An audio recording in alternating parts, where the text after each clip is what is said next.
Good morning mga kaibon. Dito po tayo ngayon ulit sa ating mini aviary. Pagka ganitong mainit ang panahon, kailangan natin na medyo i-refresh yung mga ibon natin.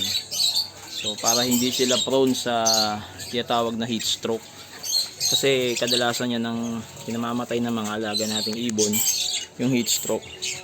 So guys, ang ginagawa ko, bibigyan ko sila ng tubig, paliguan, kagaya ng mga ganyan. Yan. Para dyan sila maligo, or kaya binabasa ako yung mga sila mismo, ini-sprayan ko sila yung katamtaman lang. So pag ganitong tag-init, prone po sa heat stroke ang mga ibon natin.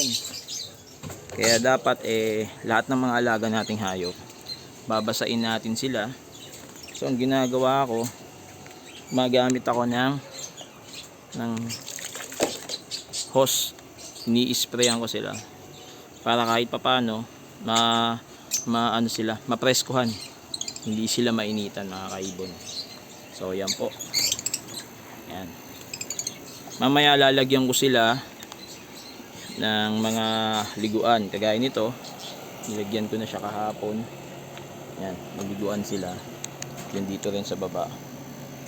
Yan, yan mga kaibon, kailangan panatiliin po natin na pagka ganitong tag-init, sobrang init ng panahon, delikado para sa ating mga ibon. So kailangan kahit pa paano meron silang tubigan kagaya niyan. Lalagay ako ng ganyan para makapaligo sila, ma-refresh yung mga init nila, makaiwas sa heat stroke. So guys, gamit ko ang hose, i-sprinkle lang ko lang ng ganyan konti. Yan, para mabasa lang sila ng konti, ma-refresh lang. Hindi mo naman sila totally babasain ng husto, konti lang para kahit papano malamigan. Yan, yan guys.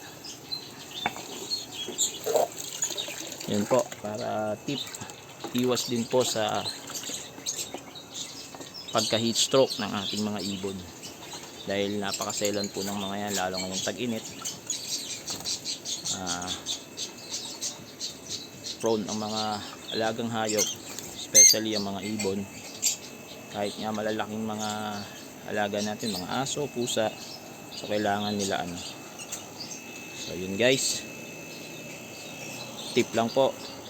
Yun, lagyan nyo ng mga ganito, yung mga kulungan nyo ng ibon, para meron silang liguan, para kahit papano may panlaban sila sa init.